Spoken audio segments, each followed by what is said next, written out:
Hello guys, कैसे हैं आप लोग। जहाँ भी होंगे स्वस्थ होंगे, मस्त होंगे और अपना पढ़ाई जारी रखे होंगे।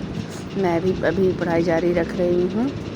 ये देखिए टप्पू सो रहा है, तो मैं सोची कि चलो कुछ टाइम है तो पढ़ लिया जाए, क्योंकि अब एग्ज़ाम शायद जुलाई में होगा या फिर दिसंबर में होगा, तो उसका तो वेट नहीं कर सकते हैं, क्योंकि पिछले बार वेट करके मैं देख चुकी हूँ। ऐन वक्त पे एग्ज़ाम आ जाता है और टाइम नहीं मिल पाता। वैसे मैं बता दूं कि मेरा एक पेपर क्लियर है, तो मैं सेकंड पेपर की तैयारी कर रही हूँ। तो क्या हुआ ना कि मेरा एक पेपर क्लियर हुआ तो मैं ज़्यादा खुश हो गई, और इसके बाद पढ़ने में थोड़ा सा कम ही कर दी, जिसका नतीजा आया कि मैं फ़ेल हो गई। और अब बस मेरा एक ही टारगेट है, किसी तरह से पढ़ाई करके जॉब ले लेना, क्योंकि जॉब के बिना इस लाइफ में कुछ नहीं है। बहुत ज़रूरी है जॉब।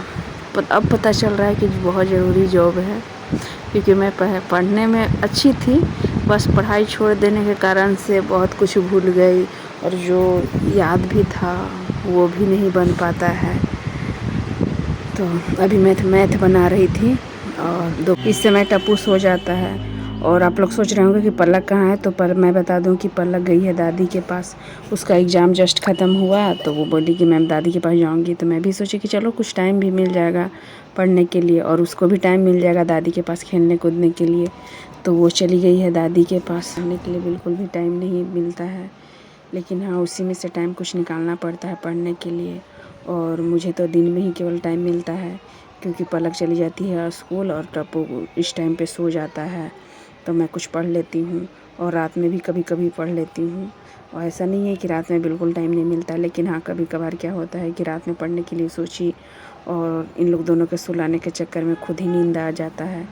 थकी हुई हो इतनी हो जाती हूँ कि सो जाती हूँ। शादी और बच्चे हो जाने के बाद पढ़ना कितना मुश्किल हो जाता है, एक हाउसवाइफ ही बता सकती है। क्योंकि जब पढ़ने बैठो तो बच्चे रोने लगेगा, कुछ खाना देना है, ये करना है, वो करना है, यानी बहुत सारे काम हो जाते हैं। तो इस बीच पढ़ाई कहाँ जाता है कोई पता नहीं। करते करते ध्यान आया कि कुछ सिलाई भी अधूरा रह गया था, तो सोचे कि चलो सिलाई कर लिया जाए, क्योंकि टप्पू के जग जाने के बाद तो सिलाई करना मुमकिन नहीं है। टप्पू इतना परेशान करता है ना सिलाई करते वक्त कि कहाँ नहीं जा सकता है। कभी कैंची उठा लिया तो कभी धागा तोड़ दिया। और ये देखिए मेरा मशीन भी ख़राब हो चुका है। तो मेरा मानना है कि आप एक हाउसवाइफ के लिए थोड़ा सा सिलाई तो बहुत ज़रूरी है, और मुझे सिलाई भी बहुत अच्छे तरीके से आता है, और मैं अपना मशीन खुद से भी ठीक कर लेती हूँ। तो मैं बहुत सारे काम करती हूँ। तो आप लोग भी पढ़ाई जारी रखिए, और तब तक मैं मशीन बना रही हूँ। तो पढ़ते जाइए, क्योंकि पढ़ाई के सिवा कुछ नहीं है लाइफ में। तो जब तक तोड़ेंगे नहीं तब तक छोड़ेंगे नहीं, ये कहावत तो आपने सुना ही होगा। तो बस वही जारी रखिए। बाय।